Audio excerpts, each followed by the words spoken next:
We are basically here. We're one day away from round one of BBL Supercoach, and I'm fairly well set. But we know that I'm doing this on night almost 2 nights before first game. It's going to come out in the morning.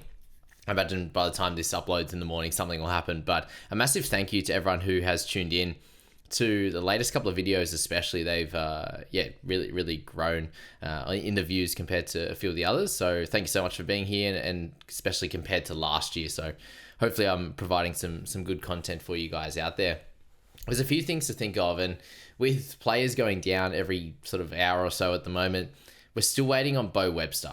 And that's the big one for me. And there's a few guys that have currently been left out of my side, and I've got 163k in the bank, and I'm just going to wait to see what happens with that first game, basically, the Perth Scorchers versus the Melbourne Stars. And we've got to see what's happening with Webster now that we've got news on a few guys. So let's quickly begin with a few of the guys that I had on my recent videos list as guys you might want to target, as guys that are actually out from here. So Josh Inglis I had on the potential to go nuts, good value type of guy, and he's out now. He's not going to be released from the test squad, and we haven't heard any news about Webster yet.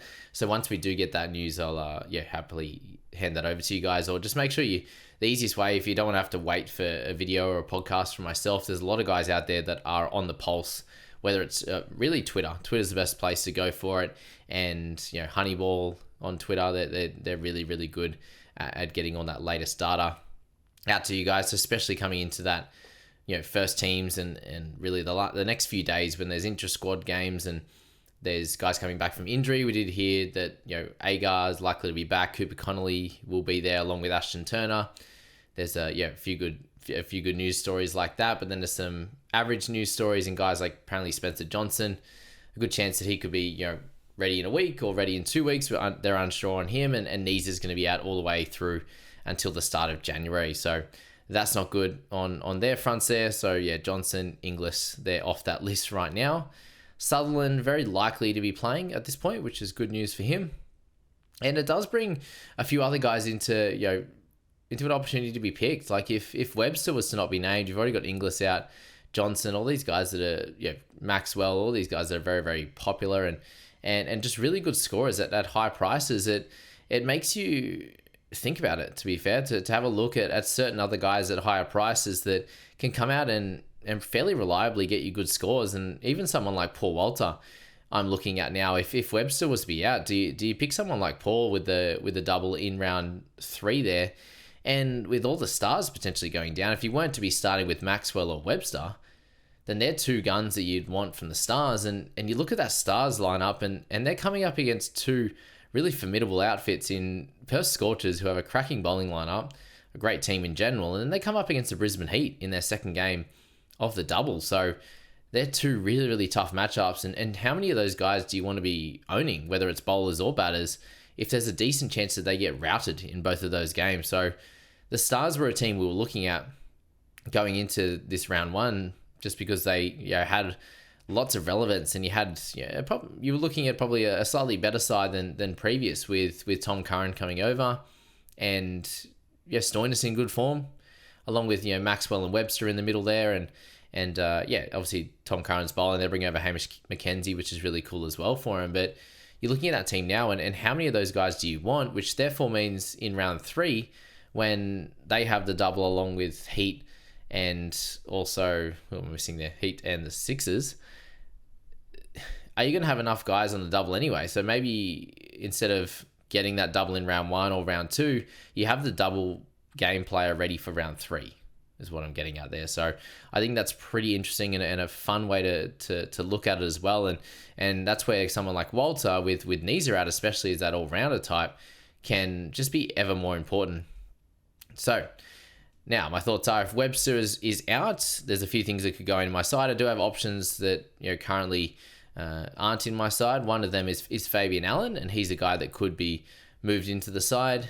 We could muck around with an extra batsman or something like that, but Buckingham's currently in the side there, just sitting there, and most of these decisions are going to be made around those Adelaide players.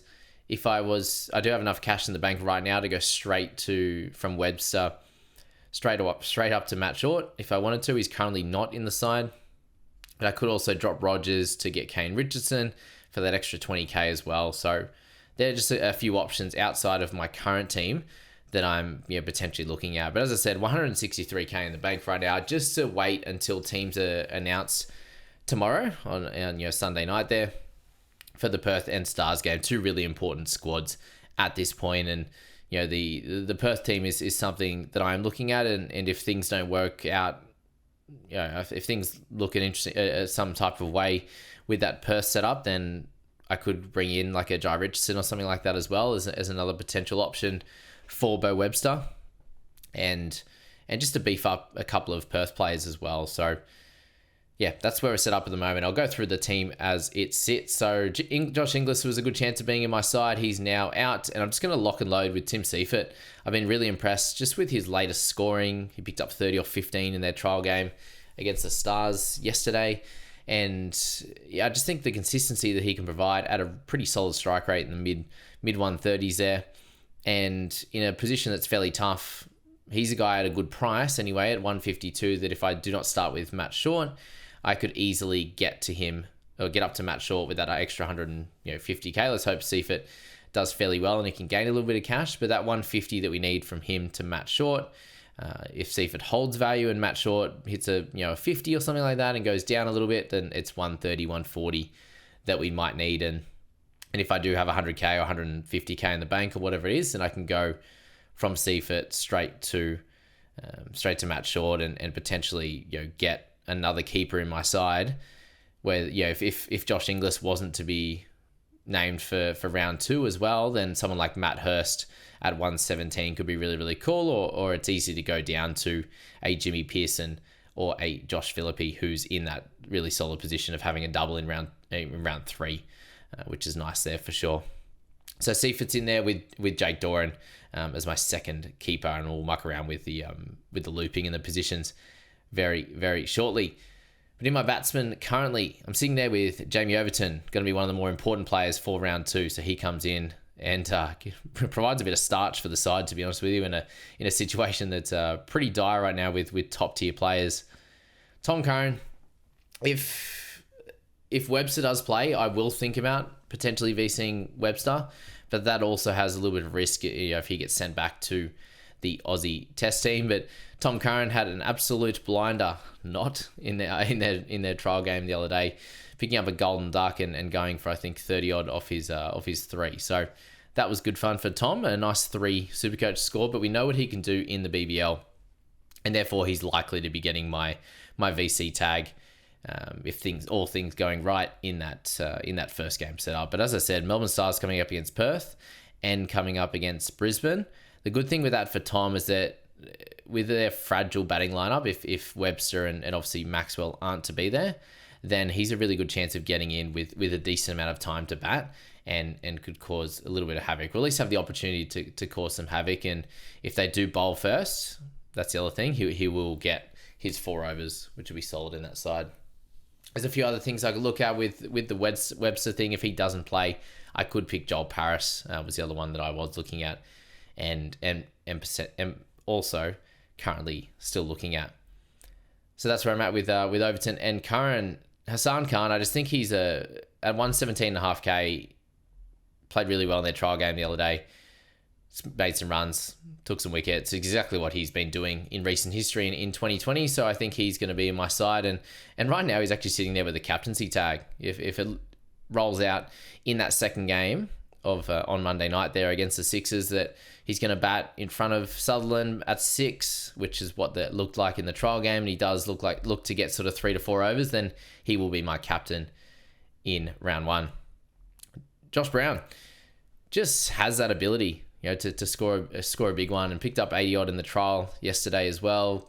Hit 130 in the final last year.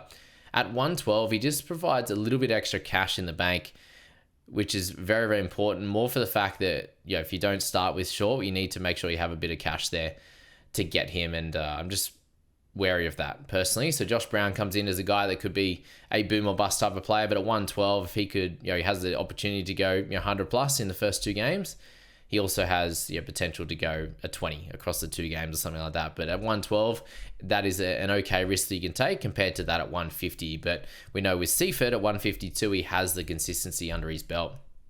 Marcus Stoinis didn't look great in his trial game, and we know that he does struggle in the Big Bash in recent history, but his form's too good to ignore, so we're going to stick with him at a very high ownership in the mid-60s at the moment. On my bench right now, I'm super excited to be owning Cooper Connolly. Been talking about him and thinking about him a bit more over the last week, and more for the fact that if he's going to be fit to play, the chat was he was going to be batting around that 6 mark and bowling, and his batting is getting better and better. But now with Hardy out, it looks like he's going to be batting 3. Sounds like he's fit to go. Coach just mentioned there, he got 6 wickets in 11 overs last year, and he's just getting better and better as a bowler and as an all-rounder in general. So Cooper Connolly likely to bowl a little bit more. 11 overs isn't too much, so yeah, he was able to hit 118k as a general rookie, to be fair. He's still getting older, he's still getting better. He's played some time for Australia this year, so the confidence is growing for sure. So Cooper, he's a very high chance to bat 3 now with Aaron Hardy being out. He scored 50 odd in their trial game the other day and looked great. Today, I believe. And at 118k, I'm going to stash him for round 2 for that double, and then we can make decisions from that one. But a guy that could bat 3 and bowl a couple overs, I think is invaluable at this point. And then Sammy Constas, I think it's likely that he starts in round 1, opening with David Warner. If that's the case, he can sit on my bench very, very easily. For the bowlers, Webster's currently there at the moment. We already spoke about him, but Jack Edwards is the next guy on the list at 136.5k. He has the bat bowl duel. He's going to bat 6 likely and bowl 3 to 4 overs. So I'm just stashing him away for that round 3 double, but also just as a guy that I can play on a single in this first game very, very comfortably and do good things there. And obviously with Connolly, guys, I'm putting the emergency tag on him in game 1. And then if he manages to have an absolute blinder, then I can do some looping, which could be really helpful there as well. So we'll wait to see how that plays out. And, guys that are missing round 1 that could potentially be coming in for round 2, that could be a scenario where I do use that loop to bring someone like that in to get Connolly's score. But at this point, we are sitting with 9 out of my 12 players have the double in round 1, which is going to be fun. So you're looking at Overton, you're looking at Edwards there. Scratch that, sorry. Only the 2 players that aren't on the double right now. 10 out of the 12, which is cool. I just think the starting really, really strong is going to be the best way to play this one. Why I thought it was 9 was that if Webster was to be out, there's a good chance I go for just a Jai Richardson or set up with a Fabian Allen or something like that into that first round. I think 9 or 10 is a really strong setup, but the main worry there is the amount of stars, and that's the team we probably wanted a few more of, but it's just looking at this point not to be a super exciting team, just like it was last year, especially with those 2 matchups up front. But anywho, we move on to Fergus O'Neill at 107.5k. We've got Zampa and we've got Hamish McKenzie along with Tom Rogers. So the cheaper set of bowlers there, I've gone with Fergus and Tom right now. I just think that Tom coming off a 175k starting price last year, not playing as well, down to a 117. He has that bounce back factor. We know that he can get to that higher price, whereas last year, I was got to say Fergo, Kane Richardson was sitting at a close to that 140k mark last year and is down to 97, but that 170 odd means that you've got some really, really good scores in over that last couple of years for Rogers. Fergus O'Neill, pretty self-explanatory. We're looking at him as an improver in all levels of the game, in red ball and white ball, and I think he can open the bowling for the Renegades and do a really solid job. You'll have his odd average game like most people do, but he'll be really, really nice. Hamish McKenzie had an absolute cracker in that trial game, and coach is really excited to have him over here from Perth. And he said that they've been looking for a replacement spinner that is of really strong BBL quality, and he's going to bat probably 8. To be fair, could be 7 in this little setup if they have Webster out and the way they play things. Who knows? Could be a 7 or 8, likely an 8 there for McKenzie. And bowled really well in the trial game. We've seen him bowl 2 for 12 or 4 overs last year in, I think, first round or second round there. So he has that potential. At 69,000, it's going to be hard to leave him out. And coach said he should play a big role for their club this year. even when, Osama Mir does return there, there's a chance that he does stay in that team. But do be aware that he could lose his spot come round 3 if Osama Mir does return at that time. And then Adam Zampa at $80,000, self-explanatory for him, very, very cheap with the potential that he could provide. I'm not personally expecting the world from Adam Zampa, but I do think that he's a guy that can be fairly consistent and do a really good job for my side and for the Renegades this year, and a team that probably looks a little bit stronger than previous years. And with guys like Tim Seifert, with Josh Brown coming over, with Laurie Evans, who's someone I did want in my side. You got Fraser McGurk, that's another guy that could be in our side, that is highly owned as well. It's hard to keep those guys out, but it's hard to have multiple bat-only players. And I've already got Seifert, yes, as a keeper, but bat-only, obviously, rather than a bat bowl. And then Josh Brown as well, just at that cheaper price. So needed a wicket keeper. And then I think I need to save a bit of cash in that bat only. And that's where I've gone in that scenario. And then sitting on my emergencies is Henry Thornton and Jordan Buckingham right now with, as I said, 163K in the bank that I could use to make some moves in this side. And depending on how things go with Webster, I could make that move there, obviously, in that one and be fairly well set up, I think, heading into round 2 to be able to get a match short type player. We do have Overton as a really solid captaincy option in round 2 as well, and there's other guys like Berendorf and AJ Ty, Richardson, these types of guys that could do an awesome job. To round out my team list for round 1, guys, the biggest thing that I focus on, and I think it needs to be in a checklist at all times, is why you're picking a certain player. So I think we'll just roll through that now pretty quickly as to why I've got certain guys. So the wicket-keeping position isn't very good in general, so Jake Doran is going to be my looper. There will be times where I do own multiple wicket-keepers, 3 that is, and can do some looping in that scenario. But hopefully at this point, that Seifert is going to move on at some point, I think, from my side, whether that's in round 1 or in round 2. Round 2 or in round 3 with the bye. And I think I can just switch him to the next wicketkeeper that has the double, and then potentially, if it's a Philippe, likely hold him for the year, to be fair.